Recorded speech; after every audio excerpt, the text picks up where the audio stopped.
ज्योतिष में बताया गया है कि जब भी आप किसी भी व्यक्ति के बारे में कोई भी प्रेडिक्शन करना चाहते हैं या किसी की कुंडली देख करके सामने वालों को कुछ भविष्यवाणियां बताना चाहते हैं तो सिर्फ लगन चार्ट के अनुसार ही आप भविष्यवाणियों को नहीं कर सकते हैं। लगन चार्ट के अलावा आपको जो है चंद्रमा का जो लगन होता है वह देखना होता है, सूर्य लगन के अनुसार देखना होता है। फिर उसमें बहुत सारी जो है अष्टक बल हो गया, नवांश कुंडली हो गई, षष्ठांश कुंडली हो गई, बहुत सारी ये सब कुंडलियों को अलग अलग रूपों में देखा जाता है, तभी जाकर के एक अच्छा ज्योतिषी सटीक भविष्यवाणी करता है। जब भी आप किसी की भी कुंडली देखते हैं तो उस कुंडली में सबसे महत्वपूर्ण लगन चार्ट के जो पश्चात आता है वह आता है नवांश कुंडली। किसी भी जातक के लगन कुंडली के पश्चात सबसे महत्वपूर्ण अगली होती है नवांश कुंडली। नवांश कुंडली एक विशेष प्रकार की कुंडली होती है जो लगन के 9वें भाव को दर्शाती है। इंग्लिश में हम इसे D9 चार्ट के नाम से भी जाना जाता है। नवांश कुंडली का उपयोग ज्योतिष में बहुत ही अधिक महत्व रखता है। यह जन्म कुंडली के पश्चात सबसे महत्वपूर्ण कुंडली मानी जाती है क्योंकि यह लगन कुंडली के 9वें भाव का अध्ययन करके बनाई हुई होती है। एक अच्छा ज्योतिषी व्यक्ति के जीवन के सभी पहलुओं के बारे में जानकारी प्राप्त कर सकता है अगर उसको नवांश कुंडली अच्छे से देखनी आती होगी। बहुत सारे लोगों का ये मानना है कि नवांश कुंडली का जब भी किसी की देखनी होती है तो उससे केवल विवाह के बारे में, पार्टनर के बारे में, लाइफ पार्टनर के बारे में विवेचना की जाती है कि वो कैसा होगा, लेकिन ऐसा बिल्कुल भी नहीं है। नवांश कुंडली से आप व्यक्ति के बहुत सारे पहलुओं को देख सकते हैं। व्यक्ति की आंतरिक क्षमता कैसी रहने वाली है, उसकी शक्ति कैसी होगी, व्यक्ति की आध्यात्मिक प्रगति कैसे होने वाली है, क्योंकि जो नवम भाव होता है वह अध्यात्म से जुड़ा हुआ होता है। व्यक्ति का स्वास्थ्य कैसा रहने वाला है, उसका व्यवसाय कैसा होगा, उसकी जीवन शैली कैसी होगी, उसके वैवाहिक स्तर क्या जो जीवन होगा वो कैसा रहने वाला है, करियर कैसा रहने वाला है, उसके भाग्य के साथ साथ उसका जो धन है, जो वित्तीय अवस्था है वह किस प्रकार की रहने वाली है, ये सब आप नवांश कुंडली के द्वारा अच्छे से जान सकते हैं। नवांश कुंडली से आप और चीज़ें भी देख सकते हैं और वह कुछ विशिष्ट चीज़ें होती हैं, जैसे यह जन्म कुंडली के वास्तविक ग्रहों की स्थिति को सबसे सर्वप्रथम दर्शाता है, क्योंकि जब आप लगन कुंडली देखते हैं तो उसमें ग्रहों की जो स्थिति होती है एक्चुअल में नवांश कुंडली में जब आप उसको देखेंगे तभी आपको पता चलेगा कि जो लगन कुंडली में ग्रह की स्थिति दिखाई जा रही है, चाहे वह उच्च के होके बैठे हों या फिर जो केंद्र में आकर के ही क्यों ना बैठे हों, लेकिन उन ग्रहों में कितनी ताकत है आपको फल देने के लिए, यह सटीक भविष्यवाणी करने के लिए आपको नवांश कुंडली में ही उन ग्रहों की वास्तविक स्थिति का पता चलेगा। इन नवांश कुंडली के द्वारा आप व्यक्ति के आंतरिक स्वभाव से साथ साथ उसके व्यक्तित्व के जीवन को भी समझने में नवांश कुंडली मदद करती है। यह व्यक्ति के भविष्य के बारे में संपूर्ण और सटीक भविष्यवाणी करने में मदद करती है।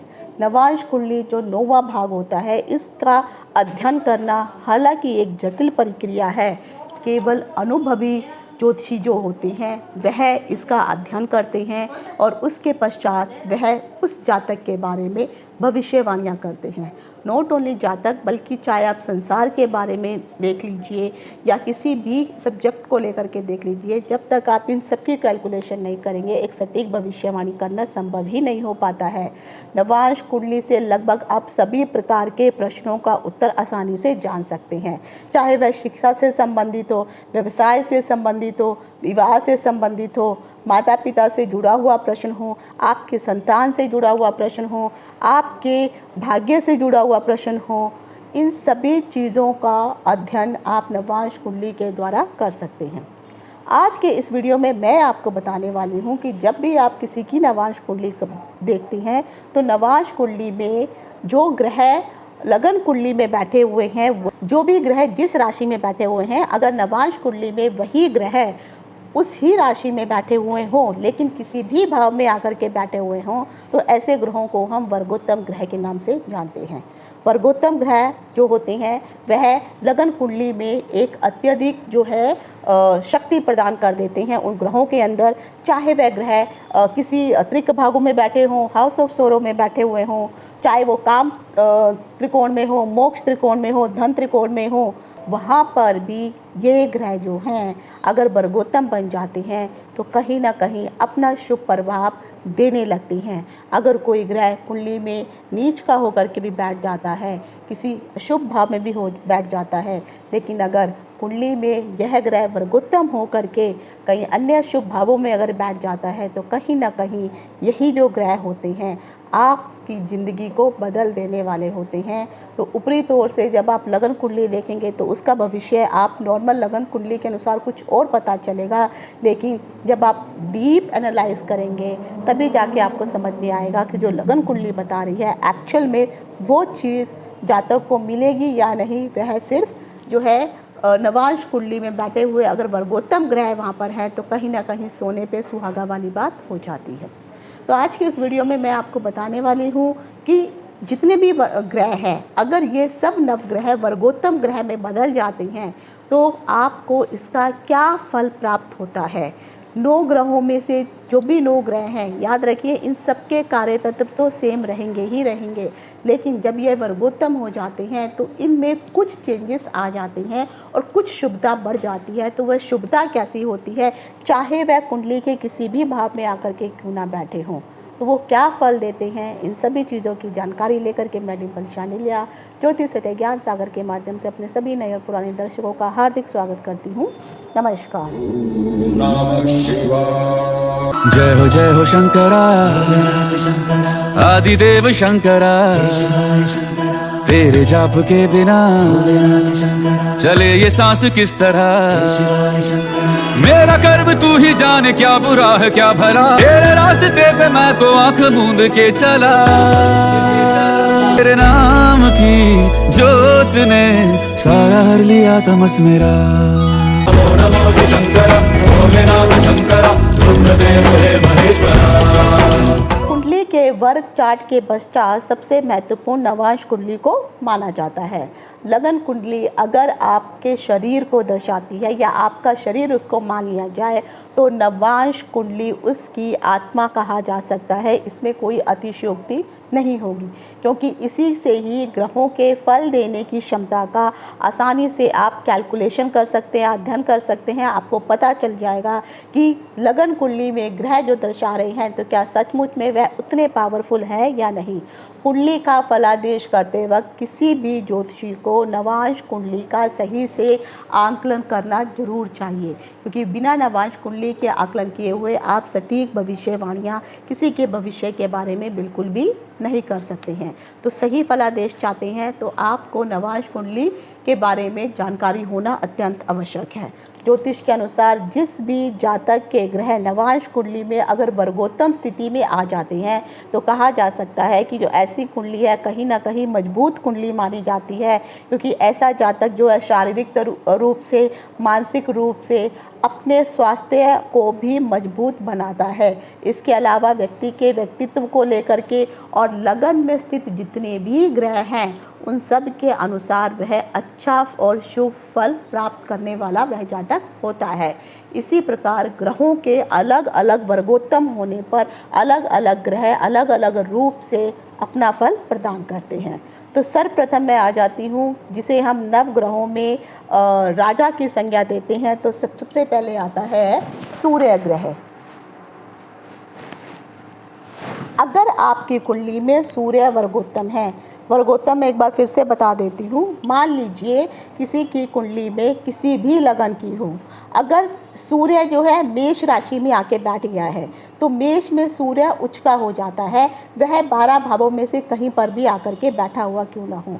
लेकिन यही मेष का सूर्य अगर आप नवांश कुंडली देखते हैं तो नवांश कुंडली में भी सूर्य मेष राशि में हो लेकिन किसी भी भाव में आकर के क्यों ना बैठा हो, तब यह ग्रह वर्गोत्तम ग्रह बन जाएगा। तो यहाँ पर एक तो आपके लगन कुंडली में वह उच्च का हो जाएगा और साथ में अगर नवांश कुंडली में देखेंगे तो वो उच्च की जो स्थिति होगी तो उसमें और अधिक पावर आ जाएगी। तो ऐसे जातक को सूर्य से संबंधित जितने भी शुभ फल होते हैं वह कहीं ना कहीं प्राप्त होंगे ही होंगे। हाँ, इसके जो भी कार्य तत्व हैं वह कारक तत्व बदलेंगे बिल्कुल नहीं, सिर्फ भावों के अनुसार थोड़ा सा चेंज होगा। जैसे सूर्य आत्मा का कारक है, सूर्य पिता का कारक है, तो सूर्य आत्मा का कारक ही रहेगा, पिता का कारक ही रहेगा। सिर्फ फर्क इतना आ जाएगा कि कुंडली के वह किसी भी भाव में आकर के क्यों ना बैठा हुआ है, उसके फलों में शुभता आ ही जाएगी। जिस भी जातक का सूर्य अगर वर्गोत्तम होता है तो ऐसा जातक इंटेलेक्चुअल बहुत होता है, दार्शनिक प्रवृत्ति का होता है, उसकी मानसिक और शारीरिक क्षमता के बारे में देखा जाए तो यह बहुत ही अच्छी होती है। ऐसे लोग शानो शौकत से जीवन जीना पसंद करते हैं, उनको आनंद बहुत प्रिय होता है। समाज में कहीं ना कहीं ऐसे लोग प्रख्यात अवश्य होते हैं, ख्याति होती है, मान सम्मान प्रतिष्ठा इत्यादि सब उनको प्राप्त होती है। जितने भी गूढ़ विषय होते हैं उस प्रकार के विषयों का अध्ययन करना इन्हें पसंद होता है। इनको इन विषयों को पढ़ने में कहीं ना कहीं रुचि भी होती है। अगर नवांश कुंडली में किसी भी जातक का लग्न वर्गोत्तम होकर के बैठा हुआ है और चाहे सूर्य द्वादश भाव में या 12वें भाव में ही क्यों ना स्थित हो, तो ऐसे जातक को सरकारी नौकरी अवश्य प्राप्त होती है, सरकारी क्षेत्र में उन्नति हमेशा होती है और सरकार से संबंधित कोई ना कोई जो है उसको रिवॉर्ड इत्यादि प्राप्त होते रहते हैं। तो कहीं ना कहीं कहा जा सकता है कि सरकार से संबंधित गवर्नमेंट से उसको लाभ अवश्य होता है, चाहे वह सरकारी नौकरी करे या फिर वह सरकार के कॉन्ट्रैक्ट को ही क्यों ना करता हो, लेकिन गवर्नमेंट से उसको अच्छा जो है साथ मिलता रहता है। ऐसे लोग कहीं ना देखा जाए तो पॉलिटिशियन में भी जा सकते हैं और पिता के साथ ऐसे लोगों के संबंध जो है वह अच्छे देखने को मिलते हैं। अब आ जाता है अगर किसी जातक का जो चंद्रमा वर्गोत्तम अगर है तब क्या फल मिलेगा। तो अगर हम चंद्रमा के बारे में बात करें,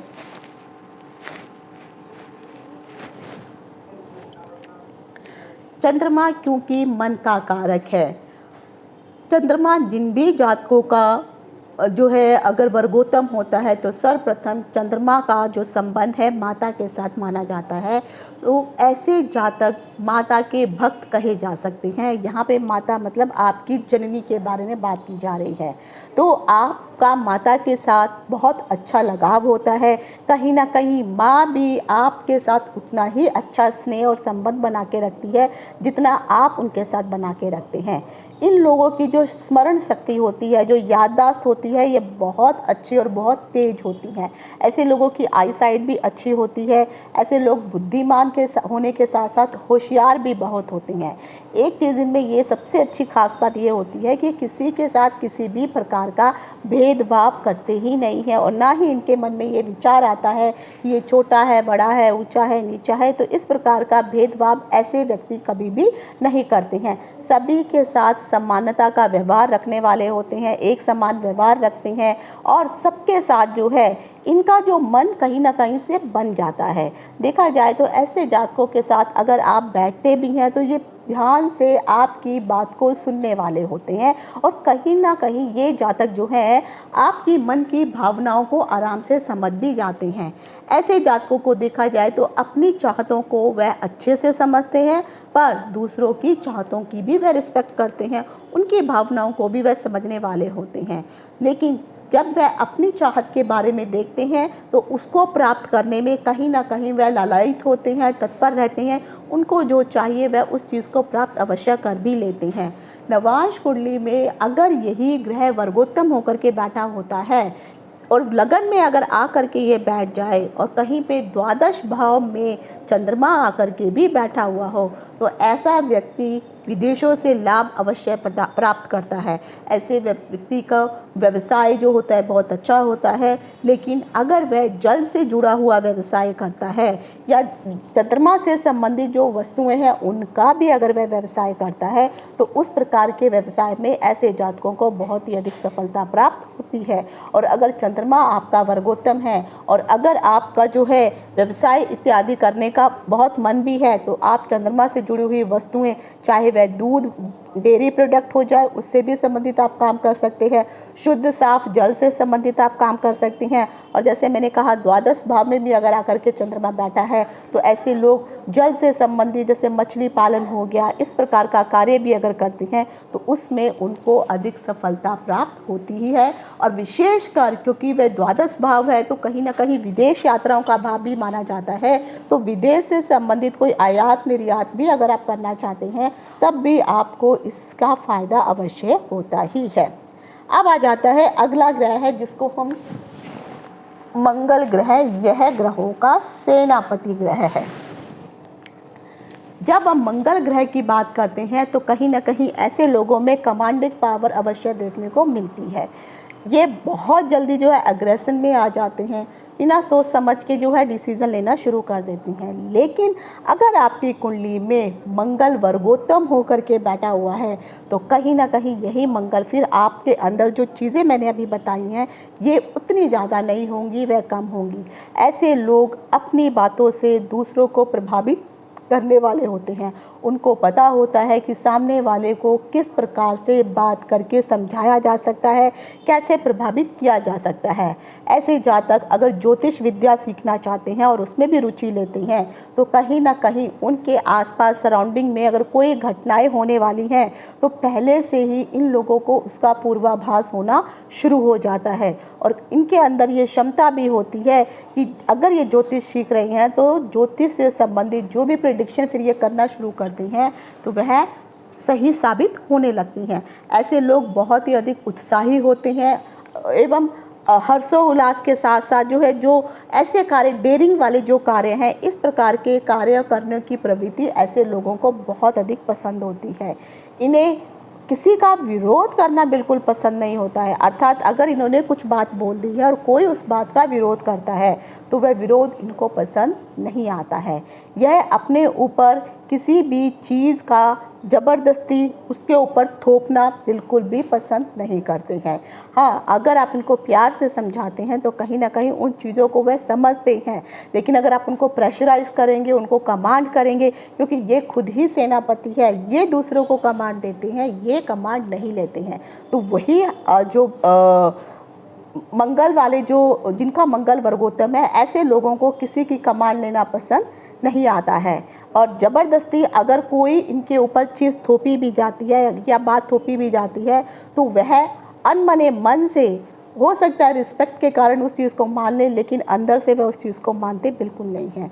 नवांश कुंडली में अगर कहीं ना कहीं लगन वर्गोत्तम में है, यानी मंगल कहीं ना कहीं लगन में वर्गोत्तम में दिखाई दे रहा है, और यही मंगल अगर आपके द्वादश भाव में कहीं पर भी स्थित होकर के बैठा हुआ है तो ऐसा व्यक्ति सेना में जा कर के अपना कार्य का संभाल सकता है। ऐसे लोग पुलिस में जा सकते हैं, आर्मी से संबंधित जो भी कार्य होते हैं उन कार्यों में ऐसे लोगों को दक्षता प्राप्त होती है। तो आप कह सकते हैं कि जहाँ पे शक्ति वाले काम, जहाँ पे शक्ति का प्रदर्शन करना होता है, हिम्मत वाले काम करने होते हैं, तो इस प्रकार के काम ये जातक अगर करते हैं तो इस क्षेत्र में ही इनको सफलता अत्यधिक प्राप्त होती है। इवन जो लोग रेसलिंग वगैरह करते हैं उनको भी इसी में फ़ायदा होता है, यानी शरीर से जुड़े हुए जो भी कार्य, और जो लोग जल सेना, थल सेना, वायु सेना, किसी भी प्रकार के जो सेना होती है, इसमें अगर ये इन प्रकार के कार्य क्षेत्र में जाएंगे तो इसमें उनको सफलता अवश्य प्राप्त होगी। अब आ जाता है कि अगर आपकी कुंडली में बुध ग्रह वर्गोत्तम है तो बुध ग्रहों को नवग्रहों में देखा जाए तो ग्रहों का राजकुमार माना जाता है, इसे राजकुमार की संज्ञा दी गई है। जिन भी व्यक्तियों का जो बुध होता है, क्योंकि बुध बुद्धि का कारक है, बुध वाणी का कारक है, तो ऐसे लोग कहीं ना कहीं बुद्धिमान तो अवश्य होते ही हैं, लेकिन वाणी के भी बहुत धनी हुए होते हैं। यह अपनी बातों से लोगों को अपनी ओर आकर्षित करने की क्षमता रखने वाले होते हैं, क्योंकि बुध एक जो है युवा ग्रह है, बालक ग्रह आप कह सकते हैं। तो कहीं ना कहीं ऐसे बच्चों में या ऐसे लोगों में जो है बचपना थोड़ा आपको दिखाई दे सकता है। ऐसे लोग चुलबुले टाइप के होते हैं, इनको तर्क वितर्क करना बहुत पसंद है, एवं यह तर्क वितर्क करने में अत्यधिक कुशल भी होती हैं। तो अगर आप मान लीजिए कोई मार्केटिंग टाइप का कोई काम कर रहे हैं तो मार्केटिंग करने में, प्रेजेंटेशन करने में यह लोग कहीं ना कहीं माहिर होते हैं, और बहुत अच्छे तरीके से यह अपनी बातों को, अपने सामान को दूसरे के सामने प्रेजेंट करने वाले होते हैं। अगर बुध ग्रह वर्गोत्तम होता है तो ऐसा व्यक्ति अगर ज्योतिष सीखने के क्षेत्र में भी जाना चाहे तो कहीं ना कहीं अच्छी निपुणता हासिल कर लेते हैं, क्योंकि यह लोग बुद्धिमान होते हैं। तो उस बुद्धि का प्रयोग जो है ज्योतिष की जितनी भी गणनाएं हैं उनको याद करने में यह हमेशा इनको सहायता करती है। अगर जिन भी लोगों का जो बुध है वह नवांश कुंडली में अगर लगन में आकर के वर्गोत्तम हो जाता है या फिर द्वादश भाव में यह कहीं पर भी बुध आकर के बैठ जाता है तो ऐसे व्यक्ति शिक्षा के क्षेत्र में तो हमेशा सफल होते ही हैं। अगर आप शिक्षा से जुड़ा हुआ कार्य भी करना चाहते हैं तो आप उससे जुड़ा हुआ कार्य आप कर सकते हैं। वाणी से संबंधित कोई कार्य करना चाहते हैं, अब जब वाणी का संबंधित कार्य, अगर आप ज्योतिष आपने सीखा है तो ज्योतिष सिखाने का कार्य हो गया। और वाणी से जो लोग सिंगिंग वगैरह करते हैं ये भी वाणी का ही कारक है, इससे भी आपको फ़ायदा होता है। और कहीं ना कहीं अगर आप मार्केटिंग क्षेत्र में जहाँ पे ऐसी बातें बोल करके, यानी जहाँ पे आपकी वाणी का प्रयोग हो, आप टीचर का काम कीजिए, आप भाषण देने का भी अगर आप काम करते हैं या कहीं पे कोई प्रेजेंटेशन का काम करते हैं तो ऐसे लोगों का जो बोलने का तरीका है वह बहुत ही कम समय में लोगों को अपनी ओर वाणी के द्वारा आकर्षित करने वाले होते हैं, प्रभावित करने वाले होते हैं। तो बुध ग्रह वर्गोत्तम होना कहीं ना कहीं आपके लिए अत्यंत शुभ माना जाता है। अब आ जाता है कि देव गुरु बृहस्पति अगर आपकी कुंडली में वर्गोत्तम होकर के बैठे हुए हैं तब ये आपको क्या फल देंगे। तो यहाँ पे गुरु ये देवताओं के गुरु हैं। हालांकि गुरु से बहुत सारी चीज़ें देखी जा सकती हैं, आपकी बुद्धि देखी जाती है। अब बुध बुद्धि देता है, लेकिन ये बुद्धि किस प्रकार की होगी, चंचल बुद्धि होगी या अध्यात्म से जुड़ी वाली बुद्धि होगी या खुरापात करने वाली बुद्धि होगी। तो बुध उस प्रकार की बुद्धि देगा, बाकी ग्रहों का भी देखना पड़ेगा। लेकिन जब आप गुरु को देखते हैं तो गुरु से कहीं ना कहीं अध्यात्म जोड़ा जाता है, गुरु से शिक्षा जोड़ी जाती है, गुरु से ऋषि मुनि पूजा पाठ ये सब मंदिर इत्यादि जोड़े जाते हैं। पंडिताई वगैरह का काम गुरु के साथ जोड़ा जाता है, शिक्षा प्रदान करने का काम गुरु से जोड़ा जाता है। तो जिन भी जातकों का कुंडली में अगर गुरु वर्गोत्तम होकर के बैठा हुआ है तो ऐसे व्यक्तियों में एक चीज़ सबसे बड़ी होती है कि ऐसे लोगों में घमंड रहता है। क्योंकि जब ये गुरु की पदवी पे आ जाते हैं, जब आप ऐसी पदवी पे आते हैं कि आपको लोग सुन रहे हैं तो आपके मन में धीरे धीरे ये घमंड आना शुरू हो जाता है, अहंकार आना शुरू हो जाता है कि मेरे अंदर इतना ज्ञान है, मुझे इतनी बातें आती हैं। तो यहाँ पर इन लोगों में थोड़ी सी ये चीज़ नेगेटिविटी देखने को मिल सकती है दूसरे के बातों को, लेकिन ऐसे लोग ध्यान से सुनते हैं और आराम से एनालाइज करते हैं, उसको समझते भी हैं और सच जानने की कोशिश करते हैं। अगर कोई व्यक्ति अपनी परेशानी लेकर इनके पास आता है तो कहीं ना कहीं उन बातों को गंभीरता लेते हुए उस बात की तह तक जाने की ये लोग कोशिश करते हैं। यह बुद्धिमान होने के साथ साथ कहीं ना कहीं समझदार जातक भी होते हैं, देखने में यह सुंदर होते हैं। कुंडली में अगर ग्रहों की स्थिति ठीक रही, शुभ रही और क्योंकि ये वर्गोत्तम ग्रह है तो कभी ना कभी ऐसे लोगों में मोटापा देखने को मिल सकता है। लेकिन अगर बाकी ग्रहों की में अगर दृष्टि वगैरह शुभ पड़ रही है तो ऐसे लोग सुंदर होते हैं, इनका जो बदन है वो गठीला बदन होता है और वाणी जो होती है ऐसे लोगों की जो है कहीं ना कहीं प्रभावी और मीठी वाणी बोलने वाले होते हैं। गुरु से जिन भी लोगों का वर्गोत्तम गुरु है अध्यात्म से कहीं ऐसे लोग जुड़े हुए होते हैं।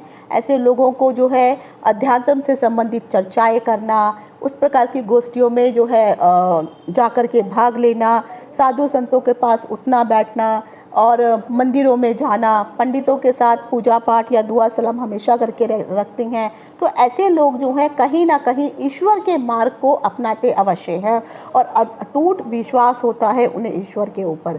तो उनकी जो इस प्रकार की जो प्रवृत्ति है वो कहीं ना कहीं सबको अपना कायल भी कर देती है। तो अगर किसी भी जातक की नवाज कुंडली में लग्न वर्गोत्तम होकर के बैठा हुआ है और द्वादश भाव में बृहस्पति स्थित होकर के बैठा हुआ है तो ऐसे व्यक्ति कहीं ना कहीं धार्मिक क्षेत्र में अपना उच्च स्थान तो अवश्य प्राप्त करते ही हैं। धर्म से जुड़े हुए जो भी कार्य होते हैं उन कार्यों को करने में इनको आनंद भी आता है और ऐसे व्यक्ति धार्मिक कार्य करते हुए आगे प्रख्यात भी होते हैं।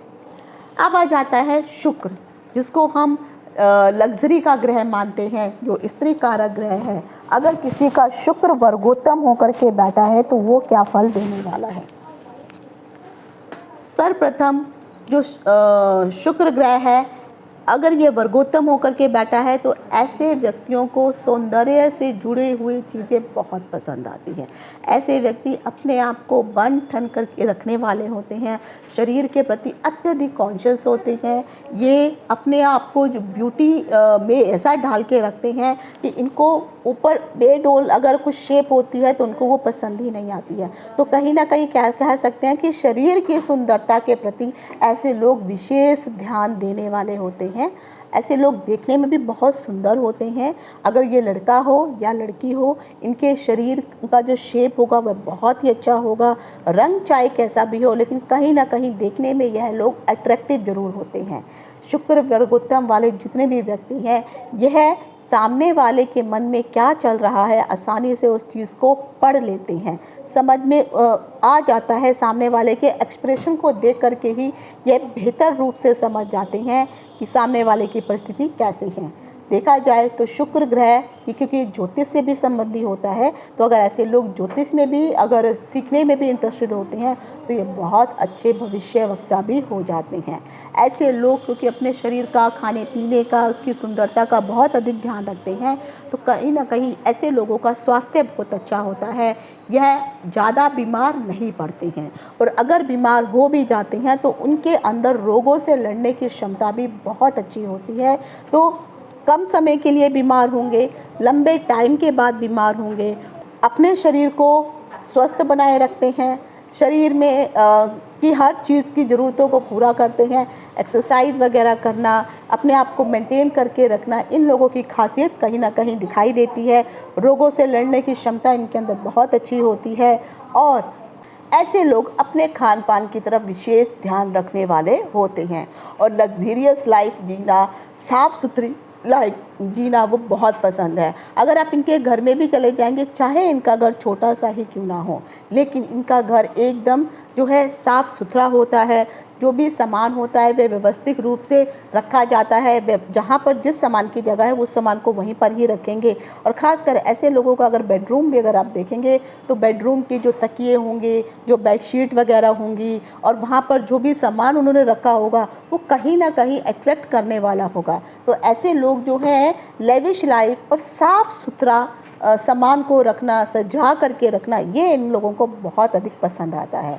अगर नवांश कुंडली में किसी भी व्यक्ति का जो शुक्र वर्गोत्तम होकर के मान लीजिए लगन में ही आकर के बैठा हुआ है, तो वह कुंडली के किसी भी भाव में आकर के क्यों ना बैठा हो, ऐसे व्यक्तियों को सुख सुविधाओं का पूर्ण जो है हमेशा पूरे जीवन काल में उनको सुख प्राप्त होता ही है।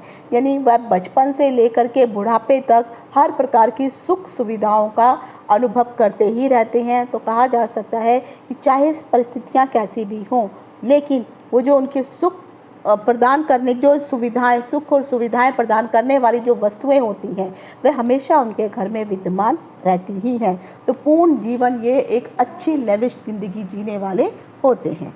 अब आ जाता है कि अगर किसी की कुंडली में जो है शनि वर्गोत्तम होकर के बैठा है, तो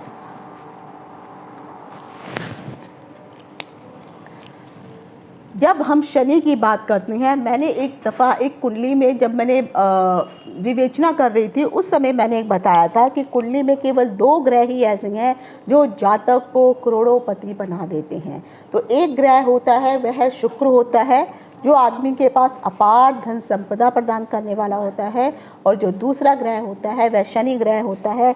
इससे भी लोगों को अपार धन संपदा प्रदान करने का आशीर्वाद प्राप्त होता है, बशर्ते कुंडली में शनि अच्छा हो। तो अगर किसी भी जातक का शनि वर्गोत्तम होकर के बैठा है, तो ऐसे जातक के पास धन दौलत की कमी नहीं होती है।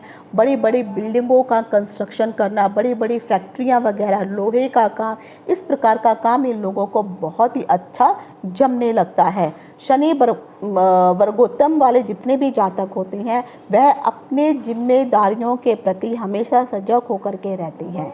हाँ, कभी कभी जो है यह लापरवाही जरूर दिखा देती हैं, लेकिन ऐसे लोग मेहनत करने से पीछे हटना नहीं चाहते हैं। वर्गोत्तम शनि होने के कारण कहीं ना कहीं इनके अंदर जो इच्छा शक्ति होती है वह दृढ़ होती है। इनको जो काम बोला जाता है उस काम में वह दिल लगा करके मेहनत से उस काम को करते हैं। लेकिन कई बार जो है इन लोगों के अंदर जो है आलस तक भी देखा गया है। अपने स्वास्थ्य के प्रति ऐसे लोग सचेत होकर के रहते हैं, गंभीर होकर के रहते हैं। स्वास्थ्य से जुड़ी हुई कोई भी समस्या होती है एकदम वह उसके लिए अलर्ट हो जाते हैं। ऐसे लोगों को देखा जाए तो इन लोगों की आयु अत्यधिक लंबी मानी जाती है, परंतु इनका जीवन जब भी देखा जाएगा तो बेशक संघर्ष से भरा ही क्यों ना हो, लेकिन यह अपने सभी कार्यों को आराम से पूरा करते हुए चलते हैं। नवांश कुंडली में अगर वर्गोत्तम होकर के शनि बैठा हुआ है और यह 12 भाव में से कहीं पर भी आकर के बैठा है तो ऐसा व्यक्ति जो है जिंदगी भर बेशक नौकरी ही करता क्यों ना रहे, लेकिन उस नौकरी से भी ये कहीं ना कहीं लाभ की प्राप्ति करता है, अपना जीवन यापन करता है। लेकिन अगर कुंडली में बहुत ही अच्छी स्थिति में होकर के अगर शनि बैठा हुआ है फिर ऐसे व्यक्ति नौकरी की बजाय व्यापार करने में ज़्यादा इच्छुक होते हैं। लेकिन कुंडली की अन्य स्थितियां भी देखी जाती हैं, फिर यह व्यापार के द्वारा अच्छी धन संपदा को एकत्र करने वाले होते हैं। फिर चाहे आप सेल्स से जुड़ा हुआ कार्य करने वाले क्यों ना हो, लोहे से संबंधित कार्य क्यों ना कर रहे हो, बिल्डिंग कंस्ट्रक्शन का कार्य क्यों ना कर रहे हो, तो इस प्रकार का कोई भी काम क्यों ना करें, यह शनि आपको हर काम में, हर प्रकार के व्यापार में लाभ अवश्य प्रदान करने वाला होता है। तो ये मैंने अभी आपको बताई है कि जो भी 9 ग्रह हैं उन ग्रहों का अगर ये वर्गोत्तम हो जाते हैं तो क्या फल प्राप्त होता है। लेकिन नवांश कुंडली में इसके अलावा जो सबसे महत्वपूर्ण चीज़ बताई जाती है विवाह से संबंधित, क्योंकि विवाह हर व्यक्ति के लिए अत्यधिक महत्वपूर्ण पहलू होता है। विवाह जैसे गंभीर विषय भी इसी नवांश कुंडली के द्वारा ही जो है देखे जा सकते हैं। इससे पता चलता है कि सामने वाले की पति या पत्नी कैसी होगी। ज्योतिष शास्त्र में ये कहा गया है कि जब भी गोचर के अनुसार नवांश कुंडली में अगर कोई विवाह करना चाहता है और आपका विवाह करते वक्त अगर आपने नवांश कुंडली अवश्य दिखवानी है और देखने पर पता चलता है कि 64वें नवांश में आकर के कोई ग्रह बैठा हुआ है। जो ग्रह के जो 2 शुभ कारक होते हैं वह एक होता है गुरु ग्रह, दूसरा होता है शुक्र ग्रह। मंगल से भी विवाह देखा जाता है। तो अगर कोई ये जो ग्रह है अगर ये 64वें नवांश में आकर के बैठ जाते हैं तो उस समय जातक को भूल करके भी विवाह नहीं करना चाहिए। आप रुक जाइए, गोचर में जब ये ग्रह चेंज हो जाएंगे फिर आप विवाह इत्यादि कर सकते हैं। जब भी आप विवाह का मुहूर्त निकालते हैं उस समय भी आपको ये चीज़ ध्यान रखनी है, चाहे वो वर हो या कन्या हो, तो उनके 36वें, 64वें, 72वें और 96वें नवांश में भी अगर अशुभ ग्रह आकर के बैठे हों तब भी गोचर के अनुसार ऐसे जातकों को विवाह नहीं करना चाहिए। जब तक यह गोचर में ग्रह बदलते नहीं हैं तब तक आपको रुक जाना चाहिए। अगर आप फिर भी विवाह इत्यादि कर लेते हैं, वैसे तो देखा जाए आजकल नवांश कुंडली के द्वारा विवाह जो शोधन की जो प्रक्रिया है वह नहीं की जाती है। नॉर्मल आप लोग जो है मंदिर में बैठे हुए पंडितों के पास चले जाते हैं, बस गुड़ से गुड़ मिला लिए, मंगला मंगली देख ली और जा कर के फिर विवाह कर लेती हैं। और बाद में जब वो चीज़ें विवाह चलता नहीं है या फिर अभी जो आजकल ये सब विवाह से संबंधित केस देखने को मिल रहे हैं, फिर यही चीज़ें आगे चल के होने लगती हैं। तो अगर आपने ये सब जो मैंने बोला है 36वें, 64वें, 72वें और 96वें अगर इस नवांश में आकर कोई भी अशुभ ग्रह वहाँ पर बैठा है गोचर के अनुसार तो विवाह नहीं करना है। लेकिन अगर आप विवाह कर भी लेते हैं तो आपके जीवन में जो भी वैवाहिक सुख है वो कहीं ना कहीं नष्ट हो जाता है। जब भी आप विवाह का मुहूर्त इत्यादि देखते हैं उस समय भी लगन को भी देखना और लगन में चंद्रमा के स्थान को भी देखना अत्यधिक महत्वपूर्ण होता है। अगर कहीं न पर चंद्रमा 55वें नवांश में आकर के स्थित हो जाता है तब शादी बिल्कुल भी नहीं करनी चाहिए। ये भी गोचर के अनुसार आपको देखना होता है, क्योंकि इस स्थिति में शादी करने पर पति और पत्नी के बीच में हमेशा कलह की स्थिति बनी रहती है, घर में अशांति का माहौल बना रहता है। तो नवांश कुंडली विवाह के लिए तो ज़रूरी है ही है, लेकिन अन्य पहलू भी नवांश कुंडली के द्वारा देखे जा सकते हैं। तो आशा करती हूँ जो वर्गोत्तम ग्रह और नवांश कुंडली से संबंधित जो मैंने जानकारी दी है आपके लिए लाभदायक होगी। अगर आप कुछ पूछना चाहते हैं तो आप प्लीज़ कमेंट करके ज़रूर बताइए कि आपको ये जानकारी कैसी लगी। आज यहीं तक, इति शुभम, नमस्कार।